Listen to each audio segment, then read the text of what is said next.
व तुमच्या सगळ्यांच्या आशीर्वादाने होणारे आमदार श्री राहुल भैया मोटे यांच्या प्रचारानिमित्त इथं ही जी जाहीर सभा होत आहे या सभेसाठी उपस्थित असणारे ज्यांनी आता आपल्या सर्वांना मार्गदर्शन केलं असे प्रशांत बाबा चेडे बाबांना मला सांगायचंय तुम्हाला अनेक अडचणी होत्या तुमचा जो कोऑपरेटिव्ह आहे तो सुद्धा इथे असणारा जो शिंदे गटाचा उमेदवार आहे खेकडा त्याला तो चालवायला घेतलेला आहे बाबा तुम्हाला मला एवढंच सांगायचंय एवढा दबाव असताना सुद्धा तुम्ही आज विचाराबरोबर राहिलात त्यासाठी मी मनापासून इथं असलेल्या स्वाभिमानी जनतेच्या वतीने आपले आभार व्यक्त करतो पण कारखान्याची तुम्ही काळजी करू नका 20 तारखेला मतदान 23 तारखेला गुलाल 26 तारखेला शपथविधी या महाराष्ट्रामध्ये महाविकास आघाडी सरकार येणार आणि तुमचा जो इथं असणारा शेतकऱ्यांचा कारखाना आहे त्याच्यामध्ये लक्ष घालून तो अजून चांगल्या पद्धतीने कसा चालेल यासाठी 100% आपण सर्वजण प्रयत्न करू असा शब्द या सभेमध्ये देतो। रणजितदादा पाटील वय कमी पण जिगर आणि मन मोठं त्यांचा सुद्धा आभार व्यक्त करतो की त्यांनी इच्छा असताना सुद्धा फक्त विचारासाठी लोकांसाठी आणि एका गद्दाराला त्याची जागा दाखवण्यासाठी महाविकास आघाडी बरोबर ते प्रामाणिकपणे राहिले जिद्दीने आज काम करत आहेत मी मनापासून त्यांचे आभार इथं व्यक्त करतो। बोरकर साहेब असतील तसंच मच्छिंद्र तात्या असतील खरं तर अनेक पदाधिकारी कार्यकर्ते आहेत या सभेमध्ये उपस्थित असणारे पत्रकार स्वाभिमानी नागरिक बंधू आणि भगिनींनो खरं तर पुढे अजून 4 सभा आहेत त्या सभेला वेळ पोचायचंय म्हणून थोडीशी घाई गडबड करतोय भाषणात करणार नाही राहुल दादाचं भाषण ऐकायचंय माझ्या नंतर ऐकणार ना आणि खासदार साहेब सुद्धा येत आहेत खरं तर मला सुद्धा त्यांचं भाषण ऐकायला खूप आवडतं मी जर इथं ऐकत बसलो तर पुढच्या 4 सभेसाठी कोण जाणार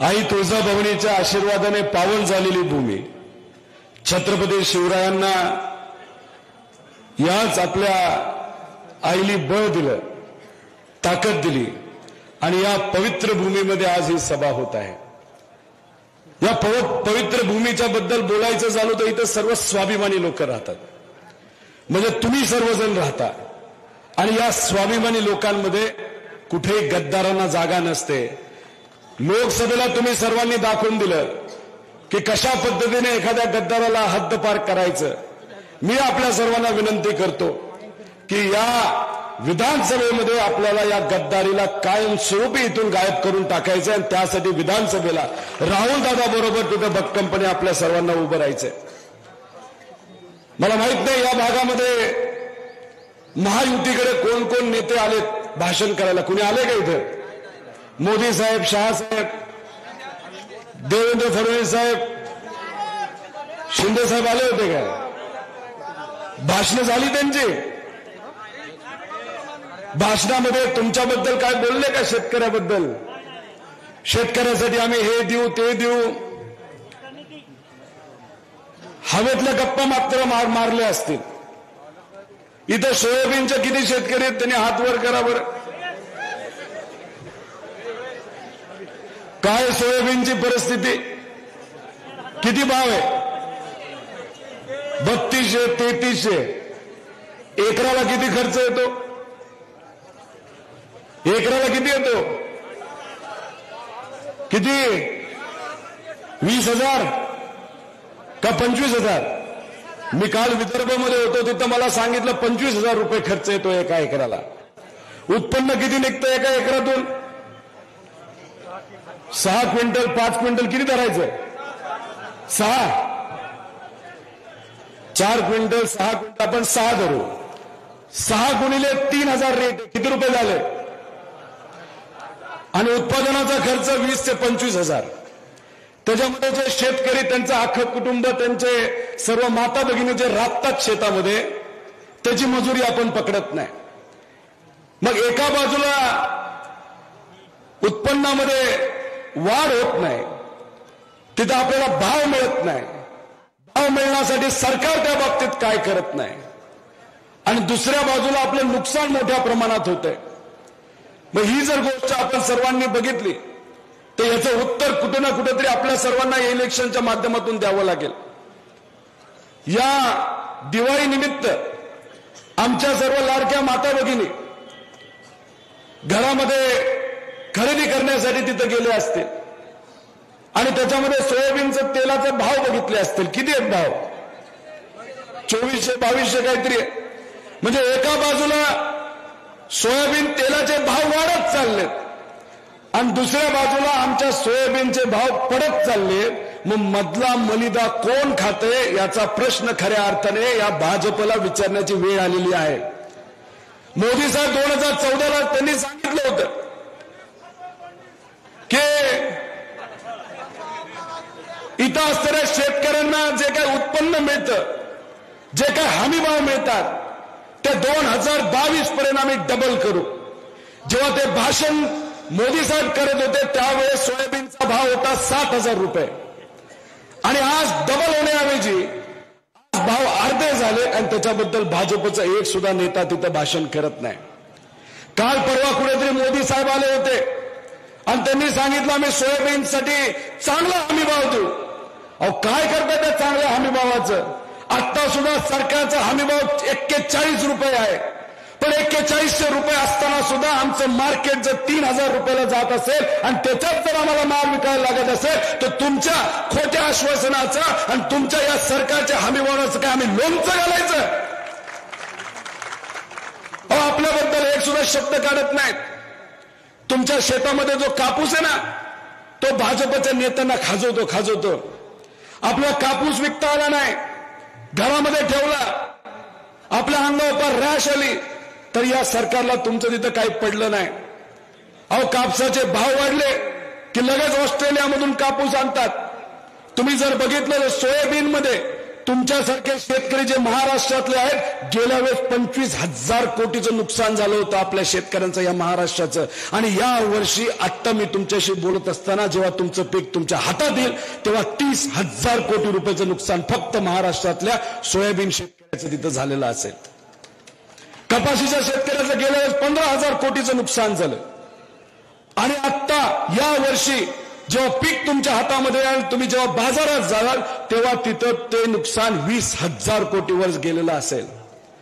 हे सगळे प्रश्न आमचे जिव्हाळ्याचे प्रश्न आहेत. सरकार फक्त भ्रष्टाचार करण्यासाठी तिथं सत्तेत येत नाही, खऱ्या अर्थाने आमच्या या मायबाप जनतेची सेवा करण्यासाठी सरकार सत्तेत येतं. पण भाजपचं सरकार ज्या दिवसापासून या महाराष्ट्रामध्ये या देशामध्ये सत्तेत आलेले सगळ्यात मोठं नुकसान कोणाचं झालं असेल तर आमच्या शेतकऱ्याचं आणि कष्टकऱ्याचं तिथं नुकसान झालेलं आहे. आणि याचा बदला तुम्ही घेतला लोकसभेला, पण मला असं वाटतं की आता कितीतरी जास्त पटीने बदला घ्यायची वेळ आलेली आहे. कारण का सरकारवर तर राग आहेच, पण इथं असणारा तुमचा लोकप्रतिनिधी, तुमचा राग त्याच्यावर आहे का नाही? किती लोकांचा राग आहे त्यांनी हात वर करून दाखवा. काही लोकांनी हात वर नाही केले, काय समजायचं? हा जो माजलेला खेकडा आहे त्याची खास उतरायची का नाही उतरायची या इलेक्शन मध्ये? अहो तुम्ही सोडा, अख्खा महाराष्ट्र त्यांच्यावर चिडलेला आहे. नुसता पैसा खाऊन फुगा झालाय. आज सकाळी मी माझ्या मतदारसंघामधून निघत होतो आणि मग तिथे असणारी काही लहान मुलं मला भेटायला आली. त्यांनी मला सांगितलं की दादा, आपल्या भागातले खेकडे जरा छोटे छोटे झालेले आहेत. आम्ही मध्ये आधी पकडायला जातो तेव्हा आम्हाला खेकडा काही तिथे मिळत नाही, तुम्ही कुठे चाललाय? मी त्यांना सांगितलं मी भूम परांडा या मतदारसंघामध्ये चाललेलो आहे. लहान पोरांनी मला सांगितलं अहो दादा, आम्ही ऐकलं तिथं लय माजलेला मोठा खेकडा आहे. प्रशांत दादा तुम्हाला ते धमके देतात असं आम्हाला कळालं. काटा काढतो. कुठे गेले प्रशांत दादा? काटा काढतो म्हणाले. अहो काटा काढून सोडा. या इलेक्शन मध्ये लोकशाहीच्या माध्यमातून खेकडा फ्राय केल्याशिवाय आपण राहणार नाही. केवढा तो मास, आणि हा जो मास त्यांचा आलेला ना पैशामुळे, तो खऱ्या अर्थाने आपल्या सर्वांना उतरावं लागेल. अहो अँब्युलन्स घोटाळ्यामध्ये याच इथं असलेले लोकप्रतिनिधी किती हजार कोटी खाल्ले माहितीये? 6,000 कोटी रुपये. मी तर तो विषय घेतलाच, मांडलाच, पण ती अख्खी फाईल हायकोर्टाने सुद्धा सुमोटो तिथं केस त्याची दाखल करून घेतलेली आहे. तुम्ही तर या इलेक्शन मध्ये त्याला सोडणारच नाही. सरकार आल्यानंतर मी सोडणार नाही,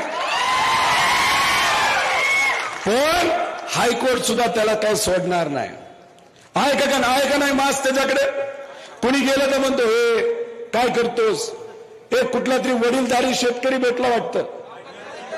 काय म्हणले ते? कुठे काय म्हणले तुम्हाला? काय म्हटलं तुम्हाला? एकदा सांगा लोकांना.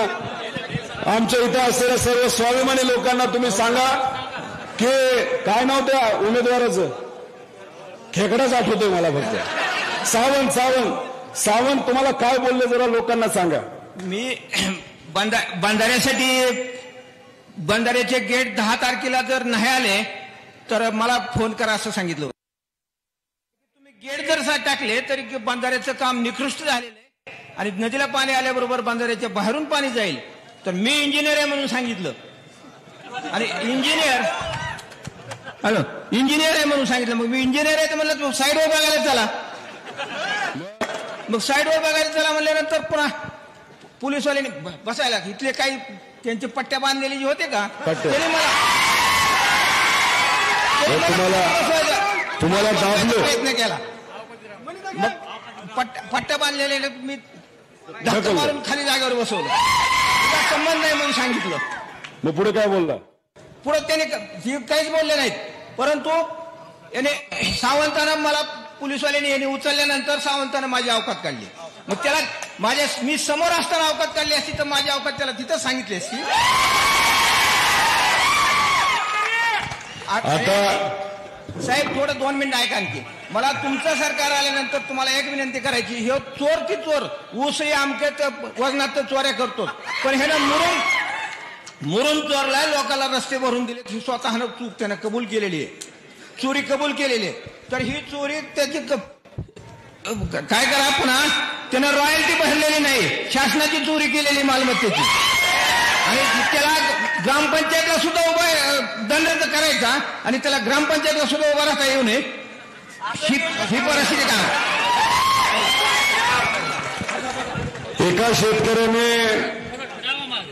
स्वतःच्या हितासाठी, गावाच्या हितासाठी, इतर शेतकऱ्यांच्या हितासाठी त्यांना विनंती केली की साहेब गेट टाकावे लागतील, गेट आणावे लागतील, वेळ आलेली आहे, नाहीतर पाणी वाहून गेलं तर आमचं अख्खं वर्ष जाऊ शकतं, आम्हाला प्यायला सुद्धा पाणी राहणार नाही, अशी भूमिका इथे असणाऱ्या एका स्वाभिमानी शेतकऱ्यांनी मांडली. ती भूमिका मांडल्यानंतर ज्या लोकांना पैशाचा माज असतो, अहंकार असतो, अशा व्यक्तीला ती गोष्ट आवडली नाही, आणि मग त्या नेत्याने, सावंतने यांची होकात काढली. मी तुम्हा सर्वांना विचारतो की हा शेतकरी आपल्यातलंच एक आहे का नाही? कुठलाही शेतकरी आपल्याच लोकांचं प्रतिनिधित्व करतो का नाही? त्यांनी वेगळं काय कॉन्ट्रॅक्ट मागितलं होतं का मर्यादा मागितला होता? मग या शेतकऱ्यांनी स्वतःच्या हितासाठी, लोकांच्या हितासाठी जर भूमिका मांडली असेल आणि त्या भूमिकेकडे बघत असताना सावंत जर इथं बोलताना जर त्यांची लायकी काढत असेल तर या सावंतची लायकी या इलेक्शन मध्ये आपण काढायची का नाही काढायची? एवढा अहंकार कशासाठी पैसे खातो? अहो या खेकड्याने, सावंताने रक्तपिढ्या असतात ना, रक्तपिढ्या, जेव्हा एखादा ऍक्सिडेंट होतो, आपल्याला मदत लागते, त्यातून रक्त ज्या पिढीतून मिळतं नाही तर कोणाच्या वाढदिवसानिमित्त आपण ज्या रक्तपिढ्याला आपण बोलवतो, एका रक्तपिढ्याला पिढ्याकडनं त्या ठिकाणी त्यांनी 25 लाख रुपये घेतले आणि त्याच्यामध्ये 10 ते 20 कोटी रुपये तिथे खाल्लेले आहेत. म्हणजे रक्तात सुद्धा याला भ्रष्टाचार करायचा आहे, रस्त्यात भ्रष्टाचार करायचा आहे, अँब्युलन्स मध्ये भ्रष्टाचार करायचा आहे. गरीबाला ज्या गोळ्या लागतात ना हॉस्पिटलमध्ये, त्याचा मलिदा काही कंपनी देत नव्हत्या म्हणून त्यांनी तिथं गोळ्या सुद्धा घेतल्या नाहीत. त्याच्यामध्ये टीबीच्या गोळ्या असतील, इतरही महत्वाच्या गोळ्या असतील, त्या गरीबापर्यंत पोहोचल्या नाहीत. का? ह्याला मलिदा खायचा होता. मग त्या गोष्टीमुळे जर कोणाचा त्याच्यामध्ये मृत्यू झाला असेल, कोण जर जास्त आजारी पडला असेल, तर ह्याला जबाबदार हाच तो खेकडा आहे. म्हणून तुम्हाला सांगतो, गरीबाचं आणि तुमचं त्यांना काही पडलं नाही, त्याला फक्त पैशाचं पडलंय. हा पैशाचा मास काही झालं तरी 20 तारखेला तुम्हाला उतरावा लागेल. हे एक व्हायरस आहे, ही एक खाज आहे. ती खाज येत्या काळामध्ये आपल्याला नक्कीच बाजूला करून दाखवावी लागेल.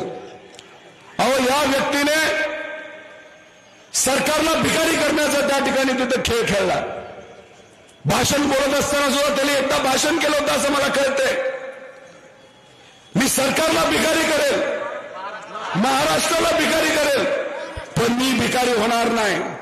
हे तुझं वाक्य ऐकून मला एक गोष्ट कळाली की तुझे विचारच भिकाऱ्यासारखे आहेत. अरे, महाराष्ट्र म्हणजे पवित्र भूमी आहे. छत्रपती शिवाजी महाराजांच्या विचाराने पावन झालेली भूमी आहे. विश्वरत्न डॉक्टर बाबासाहेब आंबेडकर, क्रांतीज्योती सावित्रीबाई फुले, महात्मा फुले, लोकशाहीर अण्णाभाऊ साठे, पुण्यश्लोक अहिल्यादेवी होळकर, या सर्व महामानवांनी या भूमीची पवित्रता तिथे वाढवलेली आहे. या भूमीमध्ये, लोकांमध्ये, वारकरी संप्रदायामध्ये संतांचा विचार आहे. त्यामुळे आमच्या सर्वांसाठी ही भूमी महत्वाची आणि पवित्र आहे. या पवित्र भूमीला जर तू भिकारी बनवायला निघाला असेल तर या इलेक्शनमध्ये तू भिकारी झाल्याशिवाय राहणार नाही आणि इथली स्वाभिमानी जनता त्यांनी जबाबदारी घेतल्याशिवाय जाणार नाही. मी तुम्हाला सर्वांना सांगतो, हे काय या मतदारसंघाचं इलेक्शन नाही. हा जो धनुष्यबाणचा उमेदवार आहे तो गद्दार आहे, पण त्यांनी गद्दारी या महाराष्ट्राची केली आहे.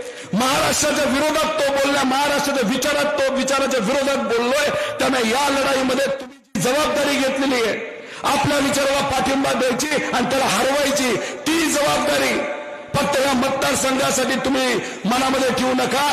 विदर्भापासून कोकणापर्यंत, नाशिक पासून त्या कोल्हापूरपर्यंत सगळ्या लोकांची इच्छा आहे की इथं असणाऱ्या स्वाभिमानी जनतेने या भिकारी माणसाला, या विचारी भिकारी माणसाला तिथं हरवल्याशिवाय तिथं गप्प बसायचं नाही. अख्ख्या महाराष्ट्राची इच्छा आहे, माझी इच्छा आहे. मी आपल्या सर्वांना महाराष्ट्राच्या वतीने विचारतो की ही जी जबाबदारी स्वाभिमानी मराठी माणसांनी, स्वाभिमानी महाराष्ट्राच्या जनतेने तुमच्या खांद्यावर टाकलेली आहे, त्या खेकड्याला हरवण्याची, या सावंताला हरवायची, ती जबाबदारी तुम्ही सर्वजण चोख पाडणार का? एकदा हात वर करून सांगा. ही फार मोठी जबाबदारी आहे. खूप मोठा पैसा पलीकडनं येणार आहे. गोडाऊन मोकळे केले जातील, गुंडाशाही केली जाईल. गुंडा कदाचित आमच्याच मतदारसंघातून इथे येतील असं मला वाटतं. अहो, माझ्या मतदारसंघामध्ये सुद्धा गुंडाशाही मोठ्या प्रमाणात वाढवली. परवाच एका माझ्या कार्यकर्त्याची गाडी चालली. काल परवा राम शिंदे सर माझ्या विरोधात जे उभे, त्यांनी मला शिवी दिली. चंगू मंगू त्यांच्या बरोबर जे असतात त्यांनी मला शिव्या दिल्या. पण एक भाजपचा नेता जो सोयाबीनला मोठा भाव देणार होता, पाशा पटेल, तिथं येऊन काय घाणेरडे हातवारे केले. महिलांबद्दल अतिशय खालच्या लेवलला जाऊन बोलला. लास्ट शरम त्या माणसाला कुठेच नाही. एक तर महिलांची बदनामी केली. कर्जत जामखेड संतांची भूमी आहे, त्या भूमीची तिथे बदनामी केली. आणि त्याच व्यासपीठावर असे काही लोक तिथे उपस्थित होते. कदाचित उद्या जाऊन त्यातले काही लोक इथे येतील आणि गुंडाशाही करतील. मी एकच सांगतो, माझ्या मतदारसंघामध्ये तिथे असणाऱ्या स्वाभिमानी जनतेने इलेक्शन हातात घेतलंय. तिथं असणारे जे कार्यकर्ते, निष्ठावंत पदाधिकारी, त्यांनी तिथं असणारं माझं इलेक्शन हातामध्ये घेतलंय. पहिल्या टर्मचा आमदार राहून मी 30 मतदारसंघामध्ये आतापर्यंत जाऊन आलोय. आदरणीय पवार साहेबांबरोबर राहून एक कार्यकर्ता म्हणून खारीचा वाटा उचलण्याचा प्रामाणिकपणे प्रयत्न करत आहे. पण हे करत असताना मतदारसंघामध्ये मला जाता येत नाही. पण मतदारसंघामध्ये न जाता सुद्धा मला विश्वास आहे की गेल्या वेळेस जेवढी लीड होती त्याची डबल लीड तिथे असलेली स्वाभिमानी जनता मला देईल. स्वाभिमानी जनतेने आणि तिथे असलेल्या कार्यकर्त्यांनी मला सांगितलंय की दादा साहेबांसाठी तुम्ही बाहेर जावा, लोकात जावा, मित्रांना निवडून आणा, जवळच्या लोकांना तुम्ही निवडून आणा, त्यासाठी जे काही तुम्हाला करता येईल ते करा, पण कर्जत जामखेडची निवडणूक ही आमच्या खांद्यावर आम्ही घेतलेली आहे असं तिथले लोक मला सांगतात. आता मी तुम्हा सर्वांना प्रश्न करतोय, माझ्या मतदारसंघामध्ये सुद्धा माझं इलेक्शन आहे, हे असताना सुद्धा माझ्या मित्रासाठी मी इथं आलेलो आहे, तुमच्या उद्याच्या भावी आमदारासाठी मी इथं आलेलो आहे. त्यामुळे या व्यक्तीची निवडणूक तुम्ही सर्वजण तुमच्या खांद्यावर घेणार का? ह्या कार्यकर्त्यासाठी तुम्ही लढणार का? इथं असणारे जे सर्व पक्षाचे मित्र पक्षाचे कार्यकर्ते त्यांचे मी आभार व्यक्त करतो आणि खास करून शिवसैनिकांचे आभार व्यक्त करतो. तुम्ही मोठं मन दाखवून महाविकास आघाडीचा धर्म पाळत राहुल दादाच्या पाठीमागे तिथे उभं राहिलात. प्रशांतदादा, रणजितराव असतील, बोरकर साहेब असतील, आमच्या पक्षाचे सर्व पदाधिकारी असतील, ते भक्कमपणे आपल्या उमेदवाराच्या पाठीमागे उभे राहिलेत. म्हणून आजच इथं सांगतो, आपला उमेदवार महाविकास आघाडीचा उमेदवार हा कमीत कमी 60 ते 70 हजारांनी निवडून येणार म्हणजे येणार.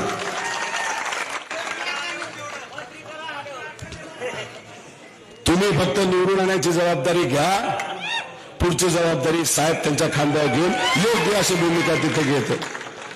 त्यामुळे आणि दुसरी एक गोष्ट सांगतो, 20 तारखेला मतदान, 23 तारखेला निकाल. राहुल दादा तुमच्या अंगावर गुलाल, आमच्या गुलाल. 170 उमेदवार महाविकास आघाडीचे निवडून येणार म्हणजे येणारी काळ्या दगडावरची पांढरी रेष आहे. सरकार आपल्या विचाराचं येते. त्यामुळे 20 तारखेला मतदान, 23 तारखेला निकाल, 26 तारखेला आमदारकीची शपथविधी, त्यानंतर मंत्रिपदाची शपथविधी. पहिल्या कॅबिनेटमध्ये एक निर्णय घेतला जाणार आमच्या मायबाप जनतेसाठी आणि शेतकऱ्यासाठी, ते म्हणजे 3 लाखापर्यंतची प्रत्येकी कर्जमाफी. या भारतामध्ये राजकीय नेत्याने जर पहिली कर्जमाफी कधी कोणी दिली असेल त्यांचं नाव आहे शरदचंद्र पवार. आणि पवार साहेबांनी शब्द दिलाय, काही झालं तरी आमच्या शेतकऱ्यांच्या पाठीमागे उभं राहायचं आणि आमच्या लाडक्या बहिणींनी काळजी करू नये. 1500 रुपये दिले आपल्याला महिन्याला, पण सोयाबीन, कापूस, बेरोजगारी याच्यातून लाखो करोडो रुपये आपल्याकडनं त्यांनी परत घेतले सरकारने.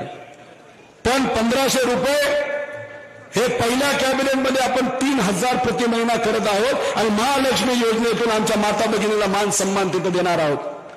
पण हा मान सन्मान देत असताना तुमच्या सुरक्षितेची पण जबाबदारी आपण तिथं आपल्या महाविकास आघाडीच्या खांद्यावर तिथं घेणार आहोत. या महाराष्ट्रामध्ये आता मी तुमच्याशी बोलत असताना दिवसाना 8 शेतकरी आत्महत्या करत आहेत, 10 माता भगिनींवर दिवसाला तिथं बलात्कार होत आहेत, 20 विनयभंगाच्या केसेस दिवसाला होत आहेत. आणि हे वातावरण या महाराष्ट्रामध्ये या बीजेपी आणि महायुतीच्या काळामध्ये झालेलं आहे. तेव्हा सुरक्षतेकडे, कायदा सुव्यवस्थेकडे कुठेही लक्ष नाही. गुंडागर्दी मोठ्या प्रमाणात वाढत गेलेली आहे. माझ्या मतदारसंघात वाढली, तुमच्या इथं पण काही प्रमाणात वाढण्याचे तिथे संकेत दिले जातात. अख्ख्या महाराष्ट्रात ती गुंडागर्दी तिथं वाढलेली आहे. पण काही झालं तरी महायुतीचं सरकार येणार नाही, यासाठी आपल्या सगळ्यांना तिथं प्रयत्न हे प्रामाणिकपणे करायचे. आमच्या युवांना मला सांगायचंय की तुमच्या बेरोजगारीचा प्रश्न सुद्धा आपण तिथे घेणार आहोत. प्रत्येक मतदारसंघामध्ये एक मोठी अशी MIDC कशी होईल आणि त्या MIDC मध्ये चांगल्या कंपन्या कशा येतील आणि तुम्हा सर्वांना हाताला काम कसं मिळेल यासाठी सुद्धा महाविकास आघाडी सरकार काम करणार आहे. इथे नोकरी नसल्यामुळे, हाताला काम नसल्यामुळे अनेक युवा मोठ्या मोठ्या शहरामध्ये स्पर्धा परीक्षा देण्यासाठी जातात. त्याच्यामध्ये सुद्धा मोठ्या प्रमाणात भ्रष्टाचार झालाय. एका तलाठी भरती मागे 35 लाख रुपये घेतले गेले.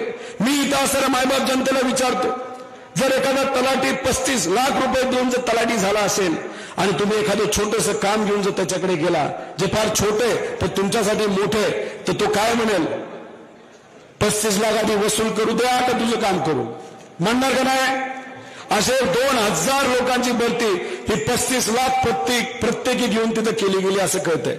त्याच्यामध्ये पेपर फुटले, कॉन्ट्रॅक्ट भरती झाली, त्याच्यामध्ये मलिदा खाल्ला.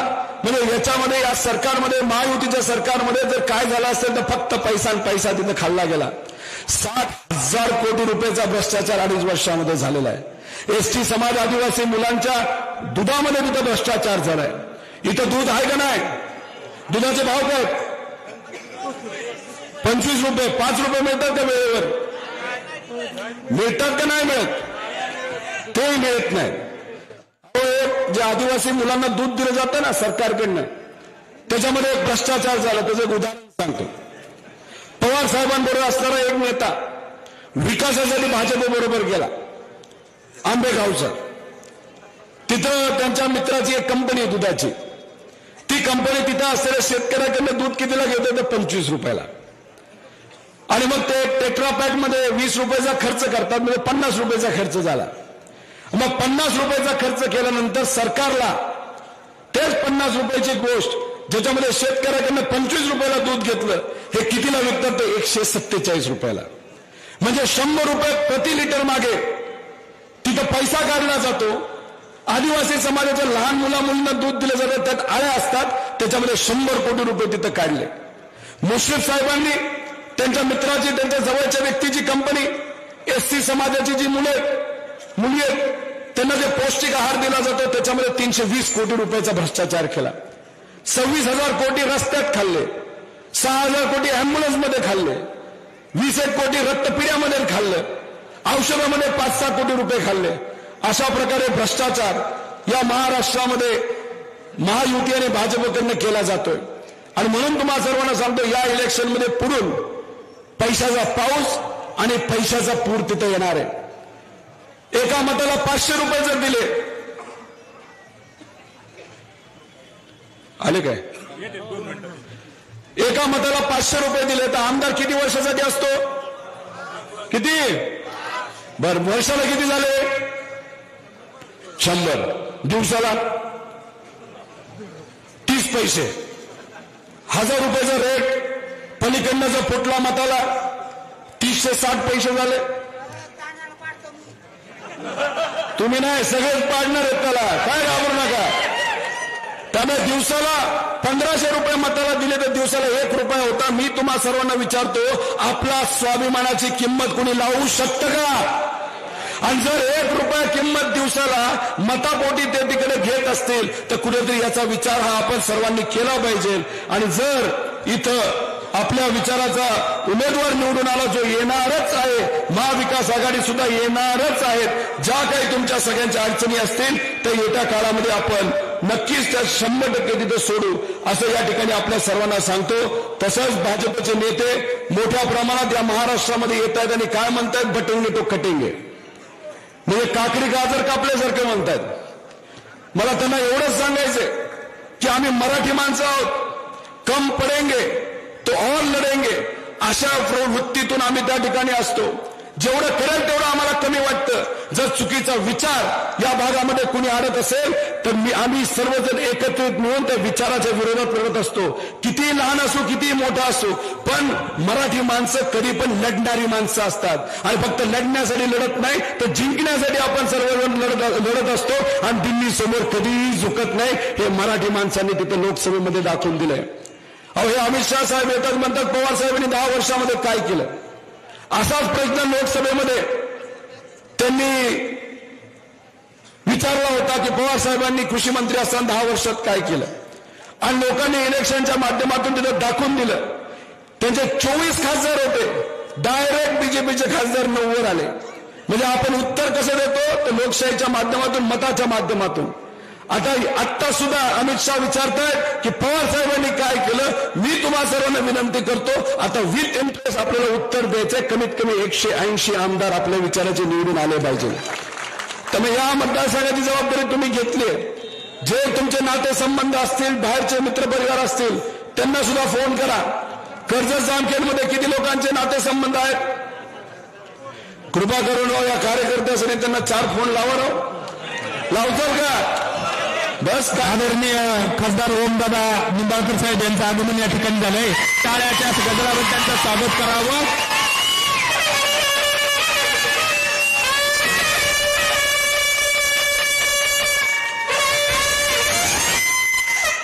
या सभेमध्ये अजून एक निष्ठावंत कार्यकर्त्याची भर इथं पडलेली आहे.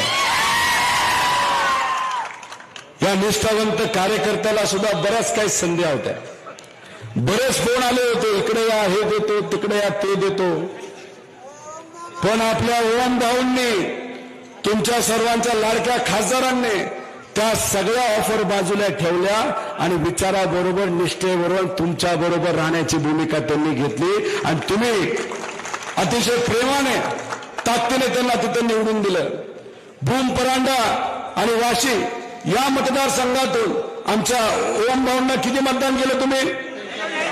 कितीची लीड दिली? किती? 81,000. मग राहुल दादाला अहो 80,000ची जबाबदारी तर ओम दादांनी घेतली का नाही? किती? 165 काय? टोटल 165 निवडून येतात, नका काळजी करू आपण.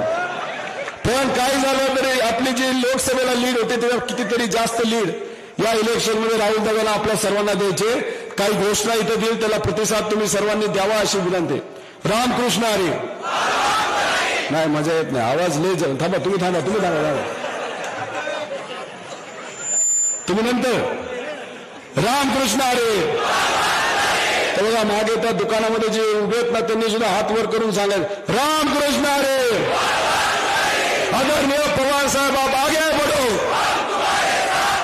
आदरणीय उद्धव ठाकरे साहेब आप आगे बढ़ो. आदरणीय राहुल गांधी जी आप आगे बढ़ो. आदरणीय केजरीवाल साहेब आप आगे बढ़ो. रामकृष्ण हरी. गाडा गद्दारी लय भारी. मग 23 तारखेनंतर ओम भाऊंना कदाचित ते डाएट वर त्यांचं वजन का वाढत नाही मला माहित नाही, पण राजकीय वजन तुमचं 100% वाढलेलं आहे. ओम भाऊ, राहुल दादा, विनंती आहे, मला खेकडा खूप आवडतो, रस्साही आवडतो, फ्राई आवडतो. आणि जिथं एक पोचलेला जो काय फुगा झालेला ना, तर काय म्हणतात त्याला, माजलेला खेकडा आहे ना, 23 तारखेला संध्याकाळी आम्हाला खेकडा फ्राय खायची संधी तुम्ही सगळ्यांनी द्यावी. देणार का नाही? अख्खा महाराष्ट्र पाहतोय तुमच्याकडे. महाराष्ट्रासाठी लढाई जोरात लढायची. लढणार का नाही लढणार? ज्या गरिबांचा पैसा यांनी खाल्ला, रक्ताचा पैसा खाल्ला, औषधाचा पैसा खाल्ला, अँब्युलन्सचा पैसा खाल्ला आणि त्याच्यामध्ये माज इतका वाढलाय, खाज इतकी वाढली. ही खाज आणि हा माज या इलेक्शनमध्ये आपल्या सगळ्यांना उतरवायचंय अशी विनंती या ठिकाणी अख्ख्या महाराष्ट्राच्या वतीने आपल्या सर्वांकडे करतो आणि थांबतो. जय हिंद, जय महाराष्ट्र. रामकृष्ण हरी.